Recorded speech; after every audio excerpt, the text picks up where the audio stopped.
abusuan like video share mo before na ono so enya bi enhwe. Jenifer Quinn Deputy Director of Communications ema MPP amanyoko no na watutu bi pa e ama NDC amamuo yi ne mampanyi John Mahama na anu ada yenkoti a osi wa launch free primary health care na utietie mu na hwe ene National Health Insurance a mampanyi dada John Ajekum Kuffour edebaya unhye dan hu nsusuye bia ewom na eno na Jenifer Quinn echiremu se uhwe mampanyi ebaye ni niam bia oya ayese rebranding ene ohwe project bia na se policy bia MPP introduce ye ohwe na emu ede na washeda policy no sa no mubaye good for oil policy ene omuso mind good board na uhwe niam a ekoso ni ade na achese akwakoye se ye fa de no na ya sheda package no foforo anso nhede hu adwuma poti amampanyi eye nsem de wabru aban bia ba makasa asemu ise aban na eba political parties ni di aban eba no eniyama kakra bi esesa ye o manifesto mu eniyama ade be hyemu a wo so obeye so de wantimi anye kura wo ye 50% 60% agana for no kura bebo abaso ne amoamo anamboa good apart from that no bibia esi na aban esi no sese bi omo ye ida ya ye na omo to aso afiri ho ana se ya ye bida omo so ya bida adekro na but the nka mesre kakra ne se sa aban we pese odi bibi foforo ba in terms of health care ho nsensem a ko betimi apa bibi foforo but enya ade ye in existence dada ebi a NHIS card no yesusu se ebi adwumadi ebi e wo se edi no ebi a enso ye de yare we ba be ka ho na akom kina ban dada na de bae de we ba be ka ho na akoto ne di foforo na ya de kro na ekosi ko nso ogina nkwanti ewo ene na man krofo bisa questions no because they say we be bo foto foforo be bo a ye be bo foto foforo ye no so no yakope ho na hu sika pe no puma sibre ye de aba be ye there will be accountability in the near future no kra de ha adwen ba be bo akonta why do tena dwam se hwesa na em nyina so ba be bo ho akonta enkanya na bone so but the question is sika no be free here ya mo be cancel na makasa asem si obi ene wo tan aban we mimi Jenifer for akwen ne tie dwam anopai mentan NDC aban da intimi mentan mu nipa ewo mu mentan omo di aban na mum so be cancel na enkanya hotra ena ma da ma mines enkomo ne yedi ya atwe ne tan be na wotwemienu na wotwemienza no na e wa ha fi asem na meken abonte de da ho wo mo kan ho asem but what am I say wo be kana fa nkyeremu ne bra aha ne yekofa sika na free di aba ye yiska ne be free ha sika de NHIS no ye bete so ye be chem ne de aba ba ye de a ye de ba foforo mo kyeremu sa na o man no bojo so na o gitum a then the discussion follows now be kana ja no ho ase yakofa bibi foforo de aba primary body no man free primary health care any NHIS in difference be the wom what's ye difference ne ye de he what's ye mampani kasano obi kasa ye mu no he said although the National Health Insurance Scheme has significantly improved access to healthcare, there remains pockets of underserved areas and section of the population without adequate access to health services. And the count say the free primary health care a policy aims to ensure that every citizen and legal resident in Ghana has access to essential healthcare services at the primary level, regardless of their insurance status. Intino, nitia wechemu no say science she we na she be eba beboa ama health insurance no e cover fan bi. Na be health insurance na cover. Na ho amotitiri nti de health insurance buy. Mampani Kuffour tena se ene na pamfo tena se o mo dwene hu se e wo se ade nsi achi ba bi ba. Ma me ka nsi achi ba na nkofo hu ade ampesa me ka. Ya wo se ade nsi achi ba bi ba. Ye de be so ya asene enkanka ye nuanom ye maame no mrofo nkokrafo enkwala ye wo mfoforo. Tio won wo nkron ketuo mu a omo ahohiehie mu asebe yare bo omo a sika ye de behwe omo nti no omo nyante bi ekofo owo ni oyene ene dam die bantin ye fancy achi ba bi mra ye mfa me so omo asene and then some 20 years some 16 18 years back ye ka kire ye se ene omo no tinkwase ya nti ni omo kura na ye de omo ye pomasibre eye NHIS no yale no nkobom onse de ma je yale no nkobom e ofoforo na e ba no ene de be hwe omo nkrase ye de be hwe omo ni number 2 ni die na we number 2 ni die be cover yale e wo hu nyina wo wi ase services under the policy will be delivered services under the jajai at community based health planning and services as a chips compound ahodo no health centers any polyclinic across the country chips compound like yes in dada no ene omo de we no so ko boase na be obi ko ho a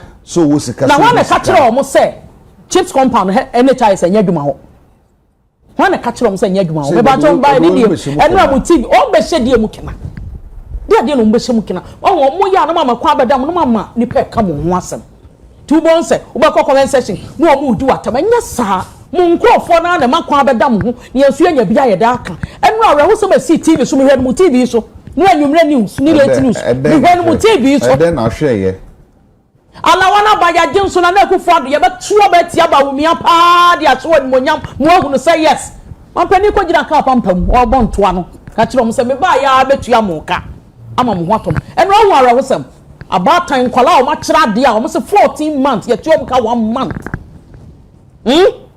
ma show mo chi onu obi ko ni so fokra no aso ne ba mu aboko je demonstrate ade o mo re ye de ka friend say ska l'argent cash money ade a obo so anu anu si abie sika cash money l'argent so ye ntua o mo ka for 14 months still me see aba obi anta o mo da 14 months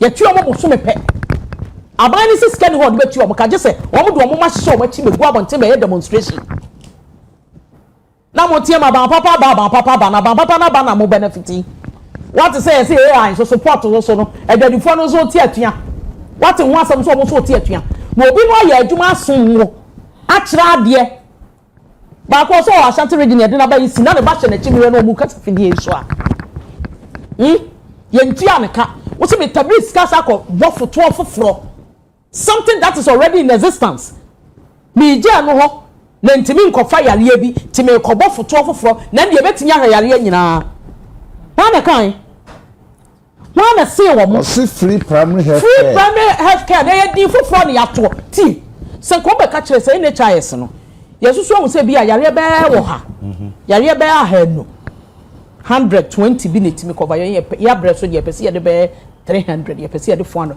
me ka metena bom nsema mo na mum scanner wo honi said the teacher for krati atua e pepe bi na ye de asoto om no mo so anya om ho ayede edidim mo so ho ahen ha om kakra na nka mo de muntua bo so me mienu bo so me miensa kora ya ntoa ba tani ababa pa bani wo wi ase me ko bo foto foforo ko first cat free baby me pa twa ni dem kasa wo kan nkrata mu kire tiefo ne arefo ne me ma me ti ase no ya mo baby ya ko first cat free dia ba be ya ma wo ya mo baby ya ko first cat free abai ko pesa na free dia baba ye free whatever no ama wa abai NHIS it is some patcho ni diem omo collapse NHIS na say NHIS will still be in existence and then the new policy that they are bringing also will be in existence and the two will be working together. Don't you know it's waste of money when teachers are not being paid they are demonstrating on the street calling for their 14-month pay which 1 month has already been paid to them. It's because of that in me nye bibi fufuro bi anfa ya. Men ka say because of that me nye bibi fufuro bi anka sa enka ho. Na mbom tro konkro no kura kan quotation na me refie. Wo se mfa dwuma ya ni na katu ya ni. Adwuma ya ni so bra so adwuma wo bra so ade na abete no wadi. E wo tro konkro no pa fra so for no mo kan quotation tro. E wo na free cha ma chi kura na me kan na me se ba na me read ni am fufuro no. Am na yayi. Ha? Aja? Wo ka kire me say nu nti no ye ntimi nya bibi foforo na ka se wo adwuma so na wo machi no me no tena na say se nya yi akwan ka ba ye odon komo anwumre sa do na mudi no wo ayi ne so no ka ba ye na anwumre wo peace moa se nya ayi a wo kwa na bo so ne so na fada ka kire se mfie me nu ntu aka na ka ba da survival be da twemi wuti no age wo ntade ya wo sei abagas hu ana wo ye guy wo ye guy kire mo ka ba da no aye will you be happy working even though it's a private entity? Talkers of government entity abaya djuma uti me na ebon ko we tie pa ahwefo so hwe wo na wo kan kire me abaya djuma ni ye ntimi ntua ni pa o ba ye adjuma so o man ni ye ntua o mo ka ti o yentu omoka ade ni bi wo ho dada me ya ban foforo amaba ye man pani Kuffour ye to na be hye mu kena no me pese yare no dodo no a enkova no me pese me di we ka ho man kokko na nim ti o me pese me de ka ho na ye de foto no e damu no isi achi ba no ya pagam na kosoro so can say we won't have anything to discuss okonkrasi a me mikro mu aja nkrasi ne kan na NHIS ye duma wo nkrasi aja kan mikro mu chebi dumase mining company bi ba omo so be to me omanye hu ena okọ a ena me kwa bi nurse ni ba ko na na ho we no o say a major focus of the policy is prevention through regular health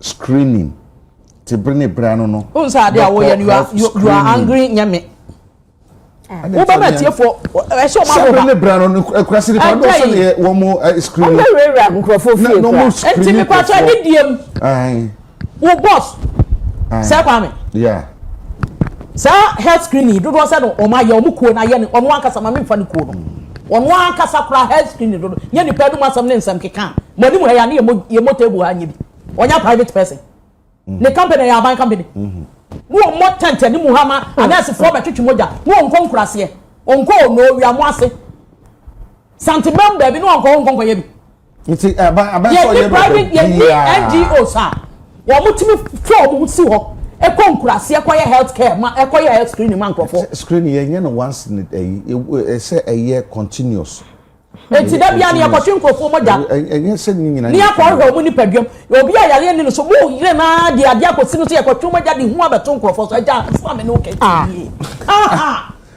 enti so check up na say wo kokọ ye say sabi wo bia me wo say o say check up enti wo koye na no kire say awo me hu ba ya wo wa kire say ade na amode aba no emu ohwam yes okay otie okay na for this I don't hold anything against a candor, honorable candor. I don't hold anything against the president. For no simam na me ko. No dia tie ni. Omo sesu dia se. NHIS na ye dey ban. Ye wo ho dada no. Ade ni ye be hye mu kana. Na mo teacher for ye ntu omo po cha ye dia yi. Me da se makati. Wutie US no mo omo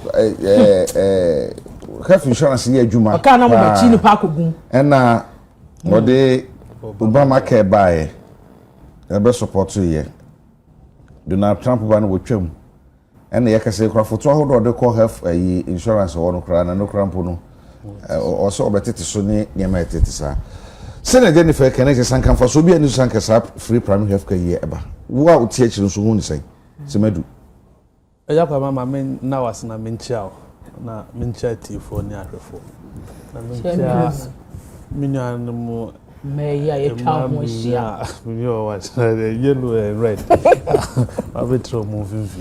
Think say Matio mo kama. I say utie Jenifer o see anka woni problem. But the problem when me hu say your problem. Because say almost mo kena. Anya za na tie.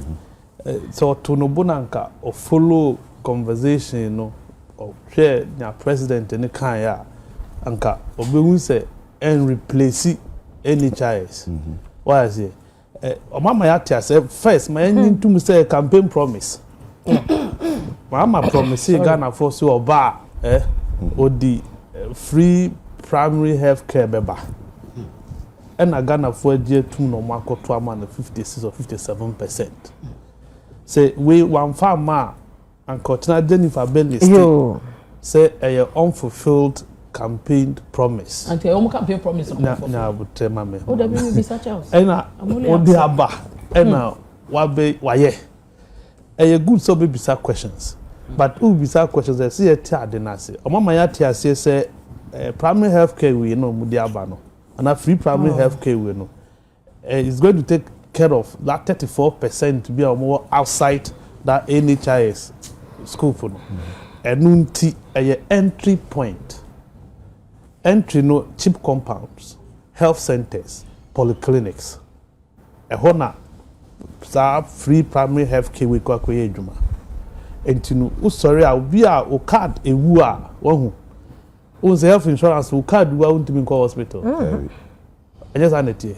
Say who register now, this a would train by 28 days. ansana card no betimi use. And it's going to take us some challenges we are moving. But it do referrals there major surgical operations are this would the NHIS no and I would the bekohono. And the way a basic fundamental aseho and omudi kwa koye juma. Yes, legitimate question and not Jenifer Bisa say sustainability. Yeah. Legitimate question. Sikane wa him so mo devote be 11 billion cedis na dia koye we. Now almost say within 150 districts. But you are about 276 districts. That ben ye be ni because all of us need it. Or I say now criteria ben ye dia select first 150 no. When the questions I see bisa send ye be ya and then the quality of care. That is my priority. Say quality of care. Where then na ukọ no mo mbehwe wi. Mama ya tiazesi we dey koye malaria, immunization, hypertension, so anema no na regular checks up, screening na omukọ akoye. So screening na Jenifer kan no private individuals here. But obi a okoye onim ni okoye be okoye no once 10 years, will be 5 years, 3 years. A true campaign season na politicians ni yes screening no. Yen twensi e kwakodru campaign season so obi abeye free screening amayana. As of mine, we need to take these things into consideration. Some of them might be preventable. I say, you are only preventable. Oh, nya enko ontimi nko because no kwa wonim se ni card de. To go do chip compound or more price no card de will connect register. Connect renew or kwako renew no at 28 days. And sana card no be active will be to me use. Yes, sad day o year few. For me, I think say a poverty alleviation policy rather than health policy.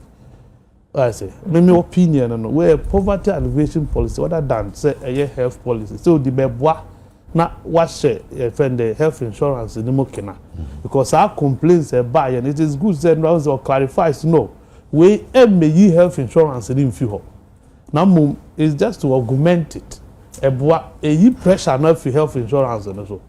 And requesting health insurance, a year more cheap compounds, a year more health, your friend, the health centers and any polyclinics. But Ukona card in what I say, but because of the introduction of the free primary health care, we card the woo, you don't even need card, so the bekohono.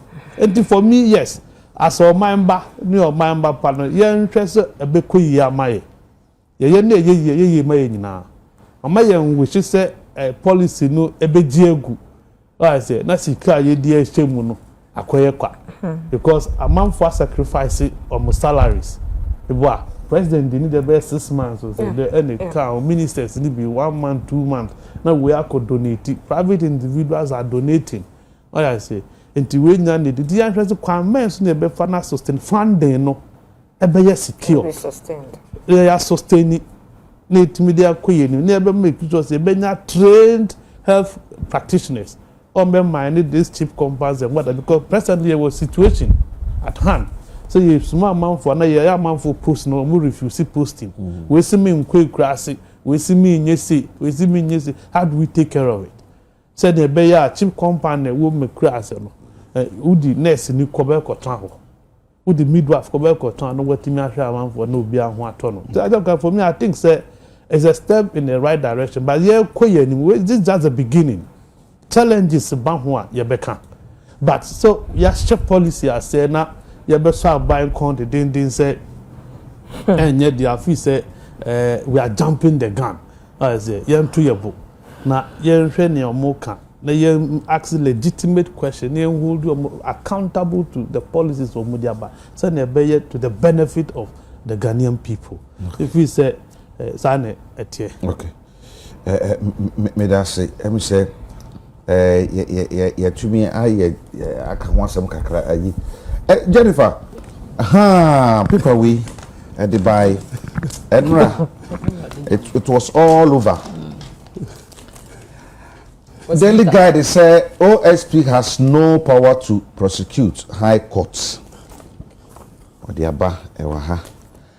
And the insight also say High Court orders AG to take over OSP's prosecutions. And also Ewaha. Amount from say it's 1 year D4. Deuteronomy 24 verses 14 to 15. When I descend. The bro from is more soft no more. I saw from before him. Or him one at descending. That is only one. I said, do not take the advantage of a hired worker who is poor and needy.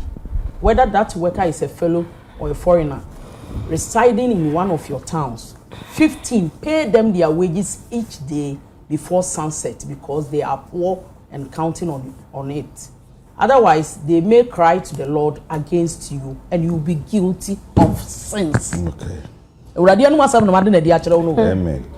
Demonstration na no mo ye na urade no asam na me kan e na made na dia cho him da so ate so for me that's it. Me so me da se special prosecutor o say o hwa asam aba mre ya obi ani wotan no am in kind state e no ansa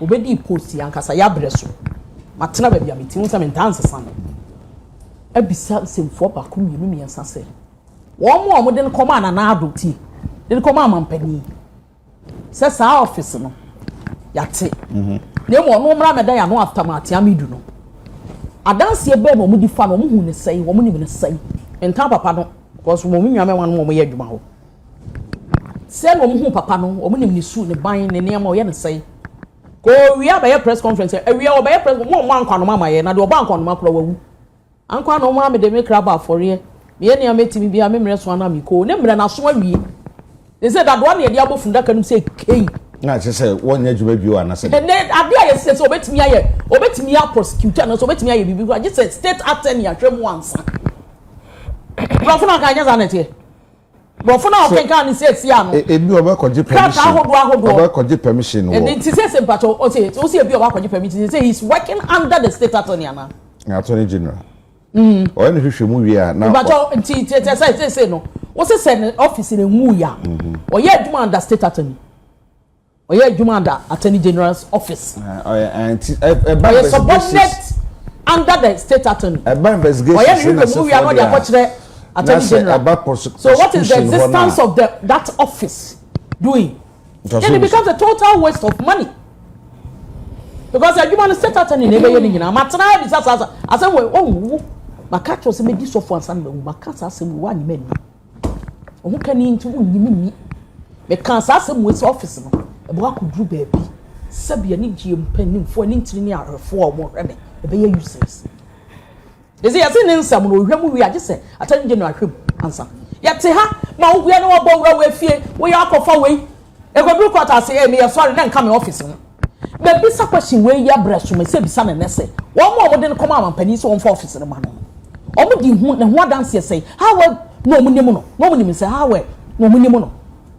Ni soon the buying and a year said we are Niyama and some people said I know because before he attend that office no lecture no tre amamra nya law na no tre be what so on the side job ya dey related to adwuma ya dey ama ne a ogi tum so obeye na meeting for I am not aware of meaning and I don't speak to something that I'm not privy to but what I'm saying is so mom ko dia dance ma ya this office ne ma no a creden free ya breso Bepim sabre.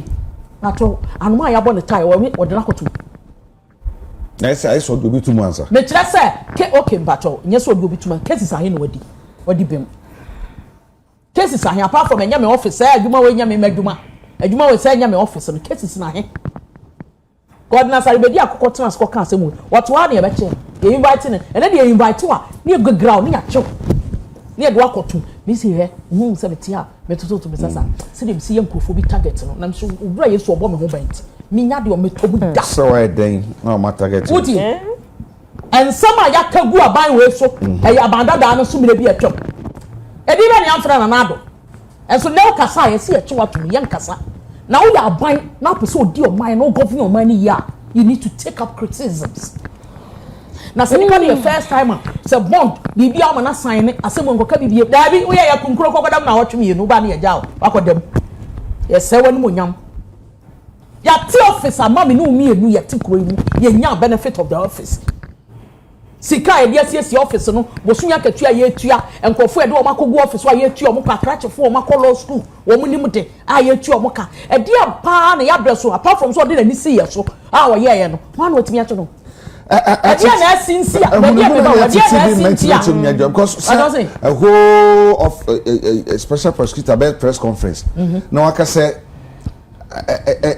what say ni some kana na say bibi twi no say adwuma ne ye den diama no ama ne kokan krasa kanu for that figure na hakra no na why powerless na oni ahoden a obetu aka so watch no ni tua pa enya ni mu a why powerless no na ye na adwuma e die tina na ye friend say ye won krofa na adwuma na ye omadwuma na ye na adwuma na nkodi ade ba akobɔ no waste no wa drag na de na bodan mu ana e die na nkobɔ ye no asori etia no asema okay say no see bibi twena no why powerless no does it mean say no bibi gina no so and ya dey adwuma na free in some dia mo obi and then the office will be closed. It should be of no use for now. I was here tum yam panyom to lumba na ko ba nkwanoma no wawu ama na ho da rekora ye guso niema wa ye no niema no wa ye what's the summary of OSP's half year report ending December 2025 tie ni na ka kire tie ko SML bill cancellation a block masika 5.7 billion any sika and watching so no port disinfection almost some disinfecting ports and no see the modern boy ye no and my man is save $345 million Ghana cedis and also payroll cleanup also joint investigation with the controller no etumi boy and my payroll no go slim si gumua nanka ombetu omo 34.2 million no then 2024 what you mean hojuma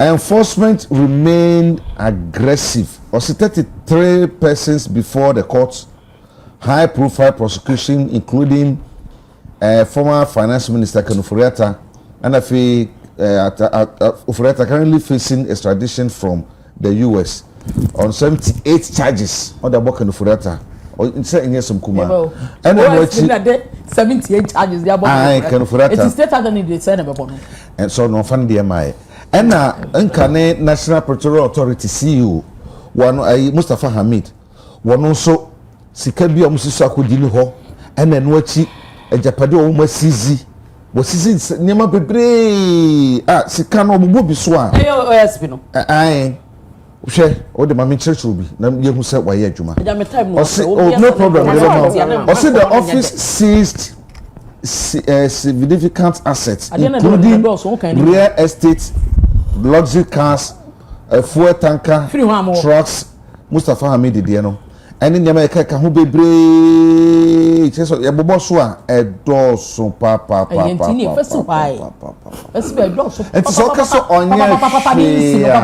Kuffour what me atam niam 70 di ayire ba Kuffour ko they say na ban we no iya sasaka kuma na wudwam menyam wo mu se me ye adwuma ya mama office na to opose fo adwuma na to ho bra be show obi ase communication say dem ti ase na mcheche mu akere wo o se fa adwuma na to ho state attorney na be show nyuma waye na nka me kra me yo no anka de publication we buy no you just write a resignation letter man pani me da say you be de nyo na adema me nemu wa matena wa fene fa aka ho e kwa fene fa na wa matena ho adi dwuma na aka ho ba choje me go back to the classroom akọchira ade na nka akọchira wa de asomdwe ewo the friends say dua ma no ho kwan a na wo edore no uti dua e ma no ho kwan na wo edore no office na so ni fa so ye twemu anase yende me patrol right from beginning and we hoye but then kaka say e dia pa no munya ne mugide ko ka kire man pani say mfama ye hwe office na be sa say no dia so ni infrastructure say ya dia aduma ne dia ma aduma ne wura you can investigate by prosecution na obekoko hu attorney general and to investigate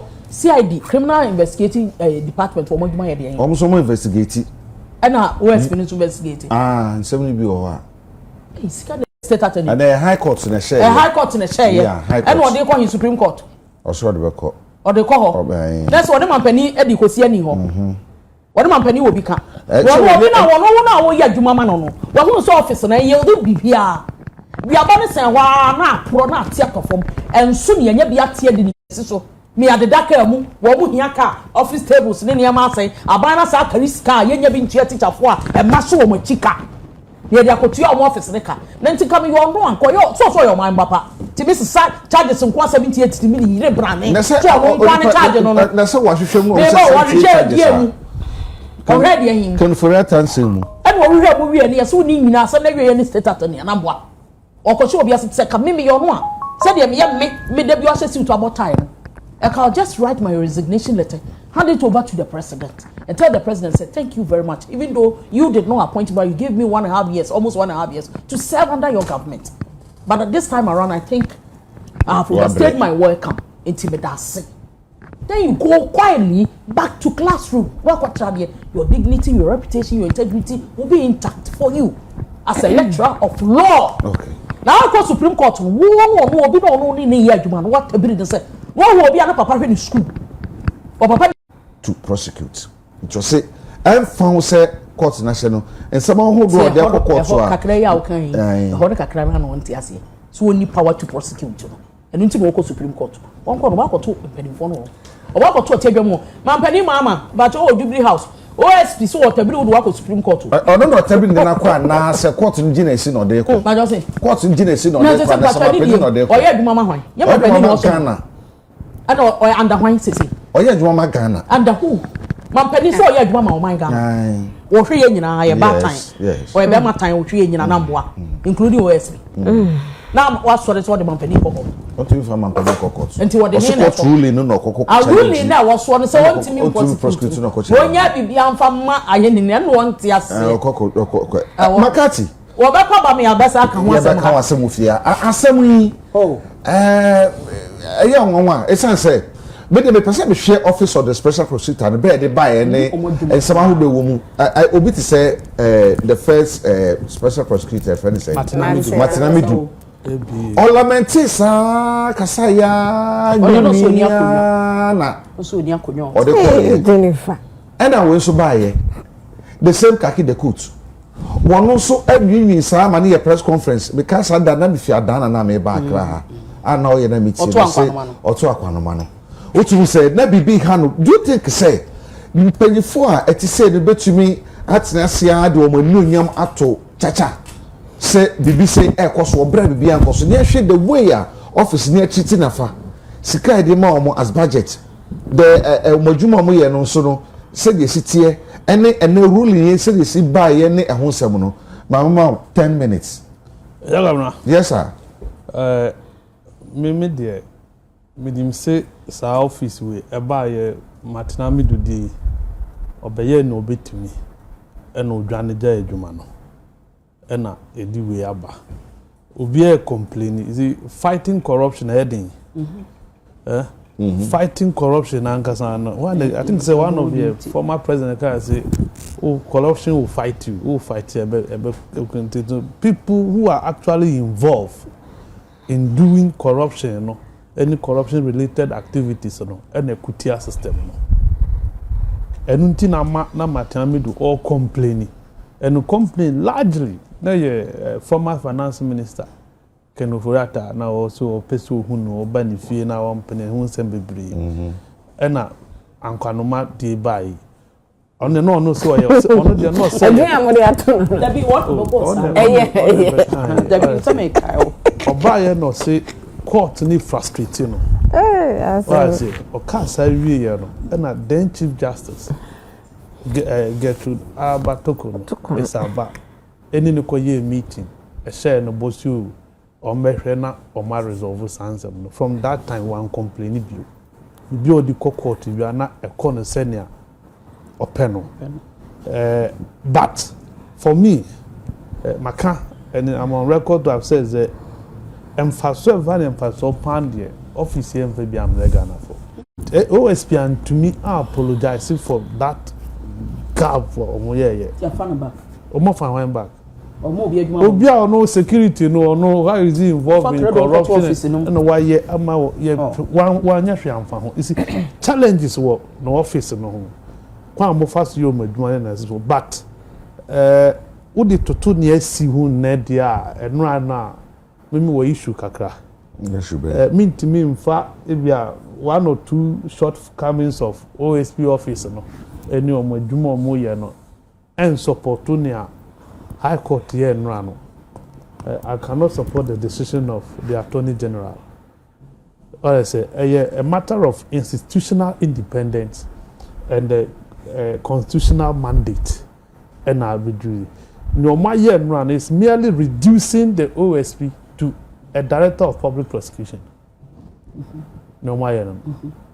And that is not supposed to be.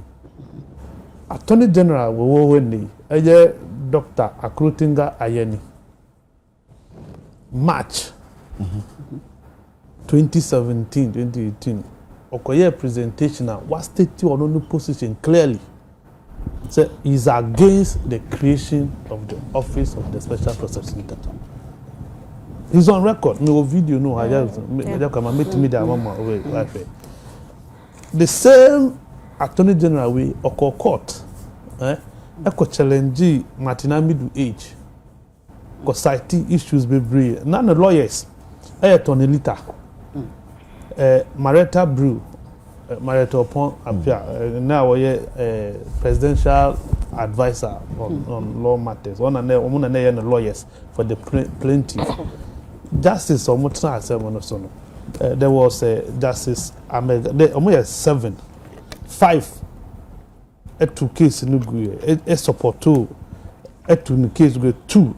And a support tool on that matter. These were the case here in the Superior Court of Judicature in the Accra. Koram near Yeboah CJ, that is former Chief Justice. Bafu Boni, the current Chief Justice. Badegbe Mafusal, Doji, Mrs. Amegache, and a Professor Koti. Omo dissenting near Professor Kote and then Doji. Nyoma Kenya support to no only case because almost see the Office of Special Prosecutor is equivalent to charge boss, Public Service Commission, NCC boss.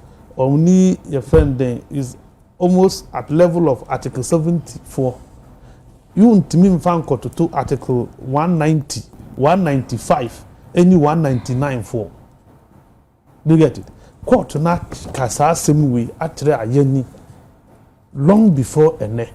But ayeni no dia to no timusi ompe sa de we ntino. Ena waba na wabaye ni awayi. Ntu this political play do. Personal ono no personal de no wabaye. Martina Media. No, sorry, because we say MPs too ana Dafia Mekono etro ko say South office to mon scrap. What did the president say? So clear the president does not support sad name we and of fact crime business private individual any in the court. The difference here then. So be the abiding court who defends it. Attorney General. Yeah, Mr. say defense bay and or mounted in this case for the creation of the office of the special prosecutor. He was a member of parliament when this office was created. Who your argument against a democracy? The fact that one supporter in a bar, you don't take yourself out of it. You must force yourself in it. But we are taking that stand. For Section 2 of Act 959 now, a man of that independent autonomy. The office shall stay independent. And I'll call Section 12 and 13, the tenure. It's not even the president can remove the office of the special prosecutor. This is Okofa Article 146 no petition na omo refer no committee na so no omo finding the guilty before betime you know. Unlike we to see wa obetime send ya be ye obenya kwan aye nadwuma. And Crazy Article 88 Emma Attorney General and the powers to prosecute. Sunday Constitution no more. But it was there before this office was created. Me wa. Yeah, ko create OSP. No no moka che. Almost see the Attorney General is a member of a political party. And yes, or a member of cabinet. And you know on timi ni no kre and I want to mean now paper and farm prosecute people who are involved, especially people of his own. Yes, sir. Let's create an independent office. You create a day with 2nd January 2018. An office of the OSP near Dubai. And now section 13.3. And my attorney general no counsel or no recommending for the appointment. Is that not the case? And attorney general recommend you. And Timmy Fan says, go for that man age there now. Or no recommend who to be by law and sign a president appointment subject to parliamentary approval. Decision of wow officer take attorney general office na take. I recommend you be a kwama ya no. Ama waye duma between them. Oba na the court I want man go defend it. Sad day we and the beha party no. Say president won a vision. Oko form manifesto. What did they say? They will strengthen the office of the special prosecutor. I mean what? What kind NDC manifesto? Coming into this election, that was what they told that. President was categorical. Say obe strengthen office no obe ni obe shemuma. One chabo so obe obe scrap office na fi ho. One can say office no this rule you know say and scrap way. Oh. See the autonomy, the independent is the soul of that office. Yeah, Miss I won't say Attorney General Nankasa will buy you be seen there. Prosecution say no way. How many prosecutions has he done? Successfully. Or measure your ball ha. NSS they one share Ghana for ball. One share data will be court. Yes, sir. And never be never want to mean near operation recover all loot nation. I say, what has he done about it? Is it not dead? I buy flagship program. I will their campaign. Ora, this is for benefit. More benefit on Ora election 2024. We then your benefit kitwell. Can afford GDJ. It is under you. Let Ayeni come and tell us what he has done about Ora. How many recoveries now? Why? About 1.5 years in there. How many prosecutions? How many successful ones? Apart from what can I say? Pre-bargaining. So now why is it invariably why your office is ineffective? They say only the best decide which case you should prosecute. Yes, sir. Because the law is clear. Say OSP no. About investigate specific cases, not all cases. Murder cases and OSP. Murder cases in specific cases, corruption related, highly politically related corruption cases. Now OSP are dealing with. Obey investigate, no one prosecute. That is the law. So obey investigate, no one prosecute. If you take away the prosecutorial powers on the OSP, what have you done? Have you not made it irrelevant? And so for say your name woman abashing konya bawi and support office no any woman who they know nim dey yes omo yoma juma na that is my penny kase again come and the juma and one can see where you na point na ngazo tiano. This man is an appointee to the president. The next to Tiano, Attorney General, next to Tiano, no. But for the optics, they should have underground Kwakaza Dabi, Munai. Madden and Cosene Kona. Ubiane de Juma. There's an idea. Udia Umusunya, Ujiako Kaudia. You collapse about it. I didn't do my doubts, and I wouldn't mean yet. Who complain, you need time, we need time. Who say you will have a cow dear home? Can you do it? Sana about who ye Galam said to Quay and Abisu Far was hey, man, call wait police 4 years, no more police 4 yet, more Bianya, Mom Jama Menguanya, and in the neck. Konongo kaya dwana muntimi so amanfa boamo so amose mum peni mo moamo any problem e wo hui because by law enti wo de eja kwama yem fa ne se mranu mpo na oni mranu enya adwen a use the parliamentary processes to amend the law. Yes, sir. Why High Court? Me no lawyer, but I know the High Court does not interpret and I cannot declare a law unconstitutional. Say no to no say obeto aso no obeko obeye nadwuma and found the SCA nyina who be here so no but that is wrong. Obeye nadwuma by for obeye nadwuma so eno is one farmer na nyedwuma. You should respect the decision of the court, challenge the decision at the highest level.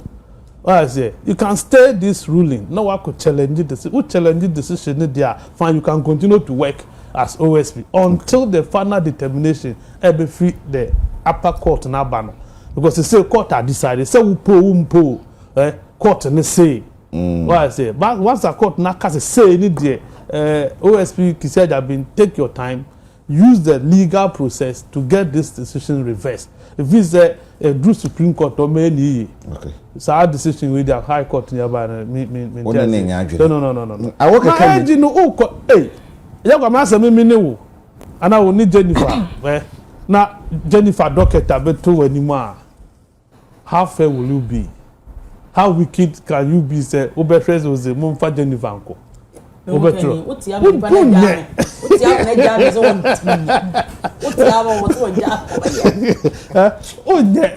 that is the issue. And to know, yes, young pep can be name fan strengthen the office of the special prosecutor. Okay. You need that appointment, lady president in Zano. You advertise it. Let the people apply. You need panel whoever qualifies. For the OSP office, yeah. right? So the Bama president won't choose sooner there. You just spend it. There's an office now. What do you say? You see, say you need to move consensus. Say, see, you fight corruption. Then we need that office. You be in your office, in fact, some basso. Say politicians need jail almost or need more mayor. No better than what was some case here? Meaning say,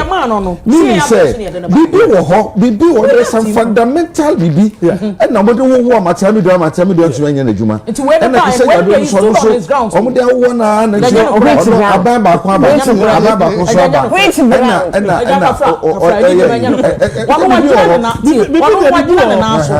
OSP, because Peter, one more done and also.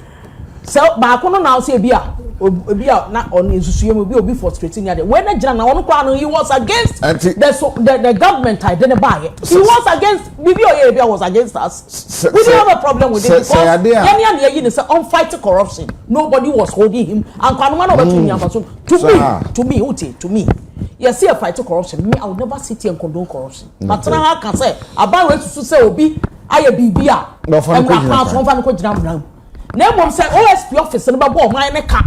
Yeah. See, young veterans said the child suggesting. A lot of lawyers now suggest lawyer Bowa, lawyer, what can want some more? What you say? It will be fantastic. Now, office not standing on its own. Exactly now, you be now on Timinya to say, if you are quadra, be on Timinya near the sharp baby, so when I didn't buy it, won't Timinya. But at this moment, since I joined in Jina. State attorney one. I think the office should hold for now. Okay. I want to I didn't know. Maybe at you. Obi send message be say opening say bibi koso saa and I say bi hana dwene to me adwuma on pay mun kan say ade we yem say but bi so say there be opening no offer team ache enti de oka no num de oka but don't be share office of the special prosecutor na dwuma wa ye modin a wa bo say what to me aye ama order mo sato nkrofo pade so na ne de na senya kura yes oye marketing companies bi oye sem bi akohwehwe mu ne ho sem ema ebi no be ka say there bi onya botre ansa na wako enti like for so push pa so I said yeah politicians more man kwa man in adwuma okay Eja kwabna. Well, mommy started from baby partially from baby aminu amakati. Me for me, I feel like president ehu enimu asem we. Enra na ruling by ana amebo. President dey ye de nyame asoso say ye nya president judges man ruling as a ruling aba nti president onim ruling no ho hwe e bia na obefre na ende ye nim ye studio ha by this time me sure say mu bia be hu say obefre honorable Dominic and I say unfriend okay nti ruling there ye ntimi na ha enkere say ese anka o force ne ko ye bibia na say o kire no what to do. Unfortunately no obi on was standing the grounds from the very beginning our office was being set up. And me and personally, it has nothing to do with his appointment. Has nothing to do with the party. Yeah, campaign, you can't say office. Kuffour beside because a lot of things were bothering Ghanaians. You can't say, you best office, per instruments and I act. Yes, Parliament at the office and by nature say. And now they are buying president be a crabbing one quiet so to me you before now we say you have a permit on one resign. Yeah. Then who wants to resign? By force. You can't tell me, hey, on no force I do man or any me personally, me have office papa me I have issues with it. Because me feel said the way a man or call about his duties. And I'm going Okasadodo. Obi a person we ye adwuma na adwuma ko yie no. Esan kan we bi o ha to. Na come na adwuma nkasa manana. Na adwuma nkasa. Ese quarterly no so e mai address. I don't have issues. Let me draw nie. E just have many issues. But for me feel so be ma opekasa bebre sa na emwa. O ma okasa ni do anima. Na ma bebre ti me say you. What those strategies man we enemies na e kon no kon say. For me I have those petty issues with him. I know the aside. But sa particular office we ankasa it was dead on arrival because the intention I had to create the office na nya papa. It was for vindictiveness from the very onset. Corruption wo to say na my brother kai nya papa Kuffour na kan say we try some fighting corruption na fighting back. It has been there kan say it has been there since Adam's time. Because Adam himself was tempted. When the corruption tempted in the Garden of Eden. And the mother serpent of corruption in Ghana.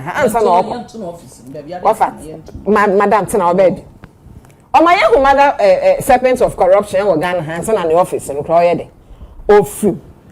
Now me court, I send a court me proceedings. We don't influence judgments. I will chrome hebium. It's say back to this point. We might have our opinions about the judgments, and it will be our right. Me quite a law some. Me sure they who wins. I will not even go there. Also, I did this car, but I hear I say no percentage. I hear no team their money back as a state. I will lose it or gain it. That office for me, it should stay because when say ama akwa say. Ebi asamo no akobe ku anase konifa bibi se ebetumi abase bibi se ebetumi asi se obi betumi influence case because na wako court no de na akotumu bi na ase da ho yenim judges na nkasa aka when they meet that omoto omofosu anya na yewa ai national security minister be ka kire say o ka kire judge for say decisions there omonto rumba no case we are by ya go by eno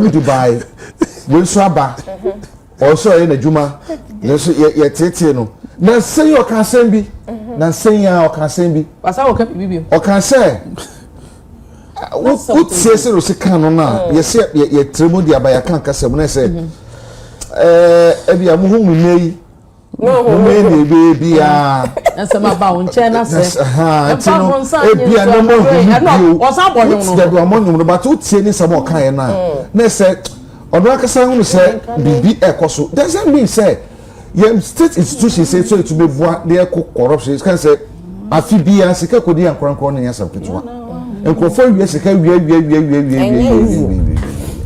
enti ye no she nkuran say obi yem be shin say bisu o masika me kofa And I said, because to say there, Fala. And I make us me for me in the office, I don't have any issue. Me partner me feel say no me be no. Sometimes encourage. But corruption it won't some so obeti my ye. No be ya. Ohwe no nye. For me, I believe say me court no kon there I'm for him. Because what some we do asem na anya woda. E say ultimate court appeal now we make sure say asem we you know. And then meeting a gina kasem masem no say na net to say me mama so ye papa tatuti kata as an example. And no meeting a gina baby dey say sinibu say he fought his case to the latter making sure say na in the whole song. And yes, anka the time I man no pardon, you better say president and man the pardon. So na asem, you better say asem na no correct. What you say? It he has the right to do that because we been a asem na court. In anko di ambo ano na akobu abono. Inti omo court say yes say attorney general the adwuma ne say oye o mining nyinara ye lawyer. Yeah. Ye nya asem a ono so otimi ko di asem aye. Bibi akoso na anko yie awo mmeremu no ono ne de hye nensa nti ono na adwuma ne de ono obi ampre ho so obi be hye na se so obi hye na se eno ye omo adwuma law koso eno nuema I can't sit here and lecture say it is right or wrong uncle court me court ni meka no so I think Supreme Court is the one who has the right on this some of these things okona sa some no ekona afemu a fine ankona afemu na say bibia ba be dan ho a ye be hwe so that e de aye nuema e wo krum ha.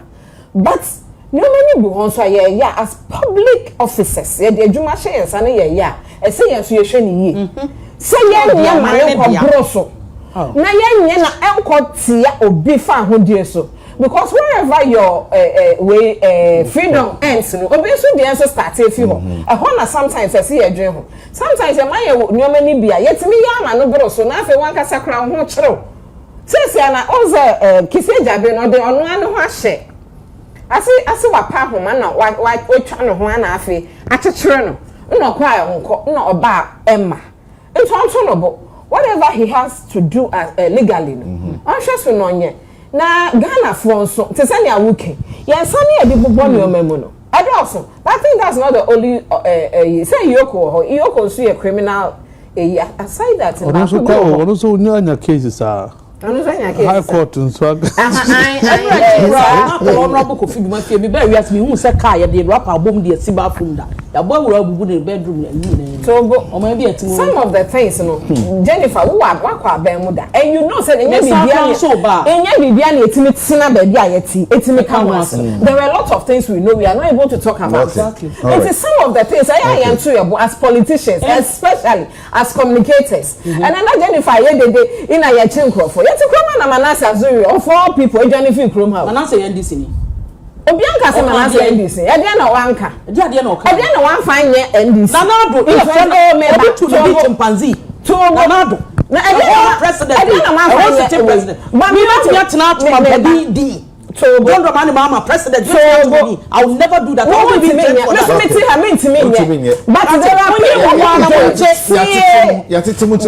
there are people who will do it. And are we going to say and is it the best no ma enyefe no ma sama ye keka to me sorry uncle fa president ti uncle to oba body so uncle ye no ma enfa na unti me ko tell me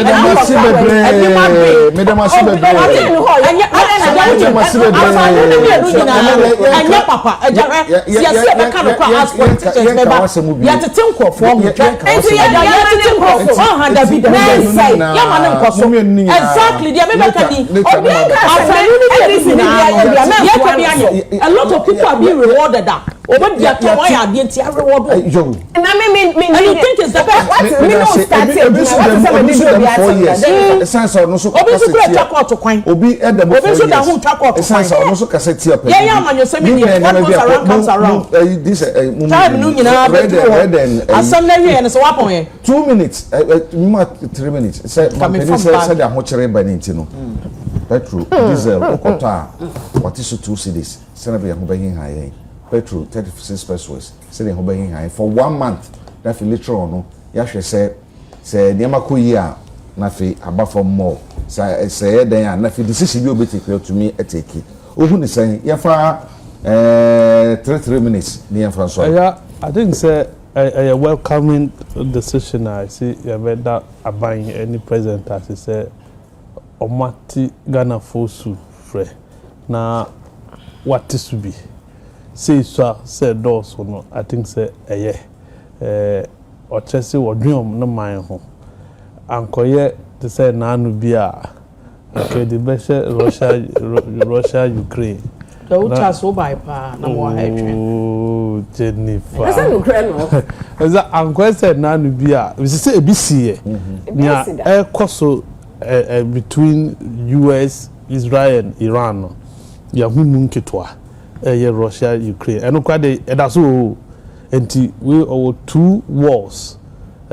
Russia Ukraine is ongoing and US Israel and Iran so course on one side and 2 in 1 no say okay send your situation ni ko Strait of Hormuz na confusion akuzu amaye ho tia no this is how I'm going to support you before na man for ka say 1 city bi na na omudi atoso no e no omu nyimfi so me boa or you 2 cities and no so say also people were pushing for the reduction of that 1 city see yenji sa levy no na omo ka no D levy no only fiso and it's a way yamanabro so 2 cities it is good it's a welcome idea will be anti me Catherine Van the empire never boss say at least Donald Trump nina for metro mo asie na santo kwa na ekoso Iran no o matwa so na ye ho ahihan ye asa but that's it awo yes 2 cities 36 pesos I'm not sure. And then it's will be a dear chance crying. Oh, cry me, dear. Me, yet die papa say. Papa, the old fear now, oh, my home, children. Now, we are no pequim be so. Now, oh, the boy, I somewhere make me campaign say. Life, there are uncertainties. What I say, it's a old Bobra. Who's having to plan for your funeral cry. You know your toy insurance. Yeah. For your mama, your papa, your sample at a point. Because we are there, I wouldn't never CBC. BBC ala. Sana ya no. Sana be asam ne see enya fe na. Upa baby. Te so obi an irritating inside 9 months.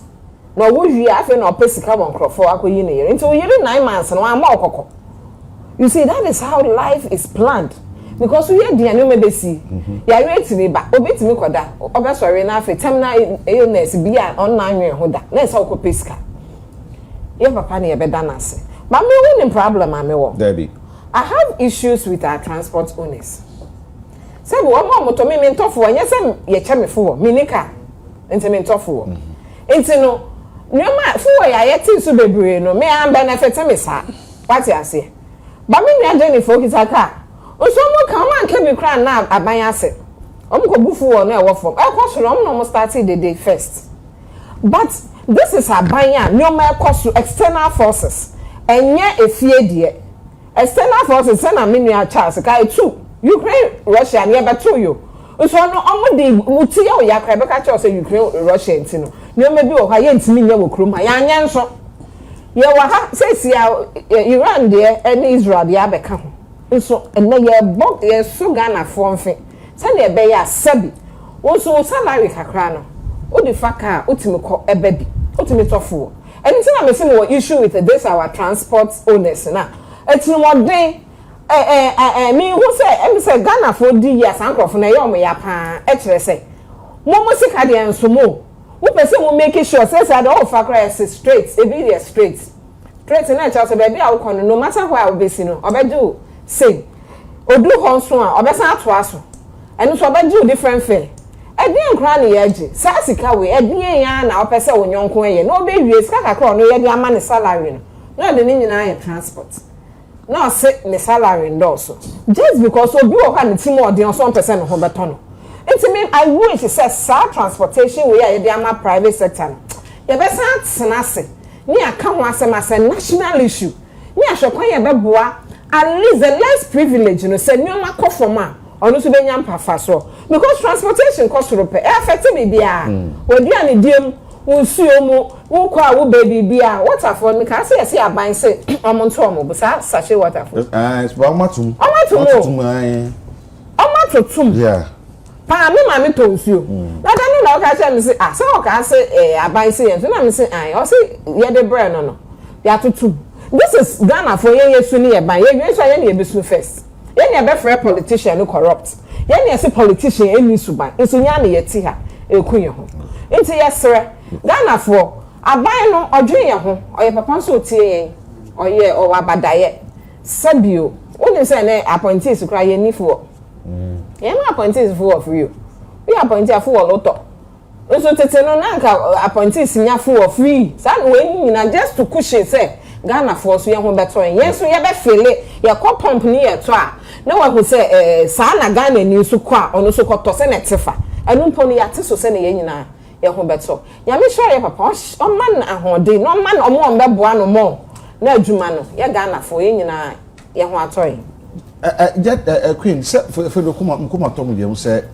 once the only 12 free so only way free so no say there on one way 2 cedis and 36 pesos on petrol and he say there I will say I will say bra buy no the bon call from one call from that Jenifer before and 85 Ashanti be corrected on the first one. I hope I said bra about 17 point. I'm saying 36 pesos. I'm still 17. Quench the guso no ya teso kakra. Anya na asem na since last year. Petrol no so no ya teso kakra. One say can say ya aban no ya nyina say ohwe ya nyina yeso. Yes. Onye NDC fo nko aban o yo party ni. But we Ghana fo nyina aban. The president. Said ya no mu take na na do on.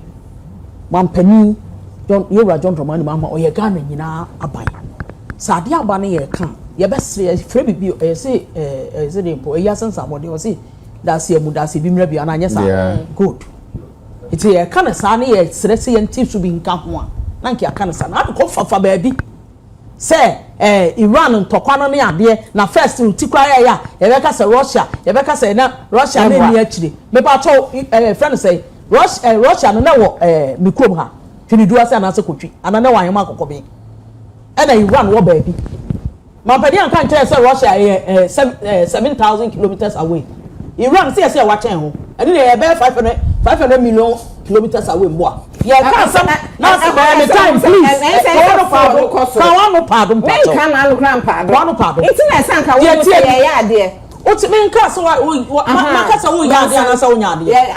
you don't expect me to say what you want me to say. No, I have my mind. Yeah, so speak your mind. Fantastic. Yeah. I did call 18. Yet, you know, 17. Quite soon, I was only a year free. So, let me tell you something. A bar saw mobile better swarm. A bar saw Mukaso Mubetum. That was some say April 1st, and I'm coming to. I'm sure any men got top fool. That the other and so be a job kind of one was yeah. Because the turn almost 18, 17 point something and they call 18 cities. That's how I bought it. Even time and nobody has to say about no am I. It is a then near sorry, not maybe this is a meton. Ya just will be at 36 pesos. There be 2 cities. These are 2 cities. Say this as I say. Maybe by go 17 point something. Almost 18. And I say what is one 17 point something. For more top petrol na me about 13 point something. Yeah. Yeah, teso. Ana aba. Maybe the other points that pressing the announcement. Eti ya be stress.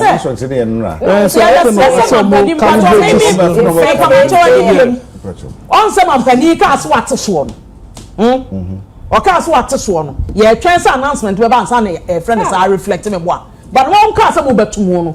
31st of the March na ya tu o ko we ko 4 pm ya tu go nam to for lo ya me ni intro go nam to for me ko ya tu it is an man penisi wa equance kakra bia free me diesel na me to so at the select any 2 cedis anya 2 cedis oh me see diesel na ya 17 point something e be time I would do ho na say no pay 8 I pay 6 something me ba studio me brother me ba studio boy na ye 7 point something but what must me here chinyi it is a man penny aya say na be stress want to be sanka what you complain transport wo da mo ma car na tena na kan some na kan na ko ma car na wo to fuel anka ba unse de tie What oba be say o ma ka oba ka to asem wa asem ya ka no wo ka se to for far direct o far direct sa to aso wa two bedroom na be 15 cedis or so na ko e na ese wo so fa the straight o 250 Ghana ba so fa bi eni ntino e wo ani a wo blame mo ya tifu as na ni dem a driver for e mo ma o ka na ntofu ani bi na hunu se de te yet na na tatra motor so sere mu white say so benya e wo parliament utie ye wanya responsible opposition party a ye jojo ni adan no ni akasa mo no na ye fe otie adwam mu mesre wada okay eni eto dize ni ekomu na mo nkrofo nso o mo chi ye nkrofo gum kwambone so no mpani na ado ano ato de waka ni de nkrofo aka ye de atom ye bo mo man no furuwa we travel ma na Medasi